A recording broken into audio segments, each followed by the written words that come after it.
I get frustration from a certain perspective. The iPhone 16 Pro Max looks the same as the iPhone 15 Pro Max, but after spending a week or so with Apple's newest iOS phone, I can assure you that there are significant and noticeable differences, including some that will forever change the way you use an iPhone. First, this phone is bigger. The titanium body is slightly larger and 6 grams heavier than the iPhone 15 Pro Max. The screen is a hair's breadth away from 7 inches, but the Super Retina XDR OLED screen is larger not just because of the chassis. Apple slimmed down the bezels on the iPhone 16 Pro and Pro Max to give you a giant 6.9-inch canvas of bright, colorful pixels. The other major difference is a new button on the right side below the power or sleep or Siri button. Apple would prefer that we do not call it a button, though it is in part 1. You can press the recessed camera control button down and it moves, but it also has a haptic response that makes light presses feel like the button is moving. It even includes gesture recognition. While the new button's name and its primary utility speak to photographic pursuits, this is a customizable control that will soon offer one-press access to Apple's new Visual Intelligence Object Identification feature. On the inside of the iPhone 16 Pro Max is a faster and more efficient A18 Pro. It's not hugely different from the A17 Pro that came before it, and most customers will never tap into its true power, but it's clear to me that Apple's Pro line of smartphones are more than ready to live up to their names. If there was ever a pocket supercomputer, the iPhone 16 Pro Max might just be it. All this hardware is in some ways no more than a vessel for Apple's next big thing, Apple Intelligence.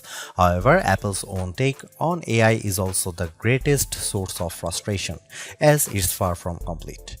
In fact, early iPhone 16 customers won't see much of it at all unless they install an iOS beta. Features like writing tools, a prettier and somewhat smarter Siri, summaries of long emails, and Photos updates, such as creating your own memories based on a prompt, should show up soon after the iPhone 16 Pro Max starts shipping, but other features are essentially to come. There is no image generation, Genemojis, ChatGPT integration, or support for languages other than English, and Siri has yet to display any of its existing personal context capabilities, which might be Apple's secret weapon when it comes to winning the AI battle. Siri with Apple Intelligence will eventually be able to use what it knows about you from all your information on the phone to better help you get answers and get things done. All of this might show up this year or it might be next year, and that fact puts a little damper on my iPhone 16 Pro Max enthusiasm.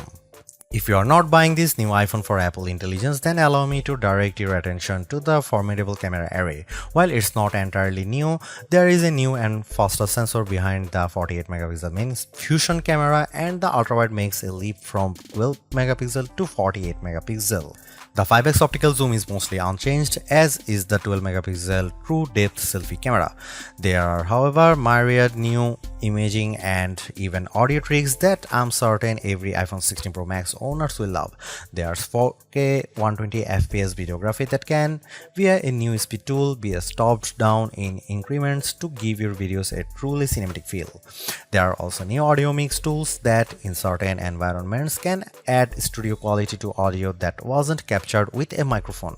Apple has also added some new image styles and undertone controls that I'm not sure will get as much use as Apple would prefer.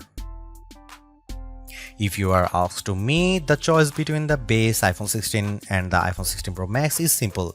You gain a ProMotion display, a 5x zoom camera, and Apple's most powerful mobile chip. The differences between the iPhone 16 Pro and 16 Pro Max, however, are more subtle this year. There's the screen size, 6.3 versus 6.9 inches, and the battery size, which results in at least an hour of extra battery life, and that's essentially it. The 5x Tetra Prism lens is now on both phones. Perhaps the only other notable difference is that iPhone 16 Pro starts with only 128GB of storage. In short, I love the iPhone 16 Pro Max. It's big, powerful, and for everything. Yes, I was playing a console level game on it using an Xbox controller because I can. It takes lovely photos that, even if you choose not to try out, the new styles and undertones are clear and color accurate. Apple Intelligence, which I accessed by installing iOS 18.1 developer beta, is a nice start with some cool features, but it's not yet a compelling reason to upgrade. I feel similarly about the camera control button.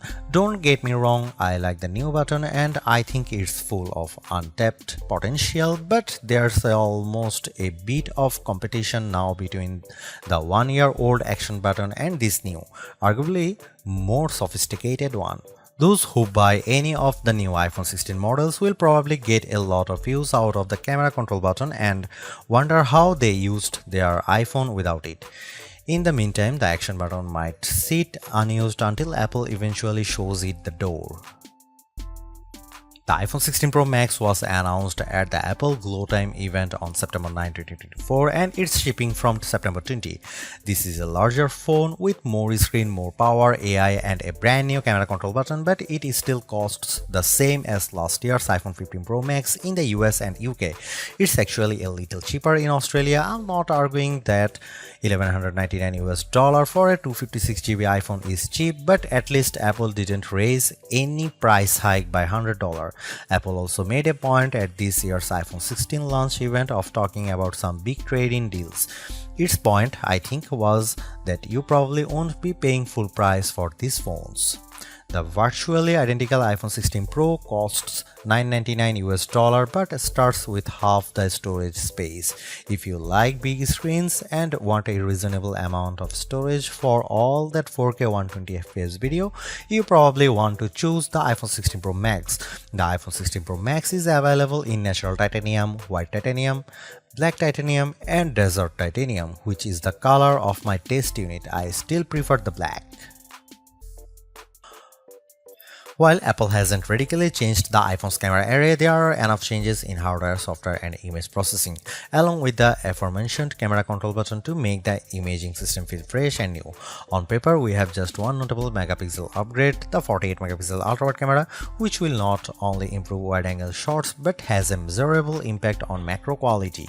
Still, even though Apple didn't squeeze a much higher pixel count into the main camera, it did upgrade the sensor and is promising much faster shutter speeds, and the autofocus is now enhanced with dual autofocus sensors. These are the kinds of incremental changes that should improve both the experience of using the quality delivered by the main camera sensor, but they are also hard to measure. More on that in a bit. The 12-megapixel 5x optical zoom is essentially unchanged from last year's iPhone 15 Pro Max. The biggest news here is found not on this phone but on its little brother, the iPhone 16 Pro, which also gets the tetra prism lens. Last year's Pro model was stuck with a just 3x optical zoom camera. Similarly unchanged is the 12-megapixel FaceTime camera on the front. Here are some camera samples of iPhone 16 Pro Max.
The iPhone 16 Pro Max have everything we have come to expect in a year-over-year upgrade even without Apple Intelligence.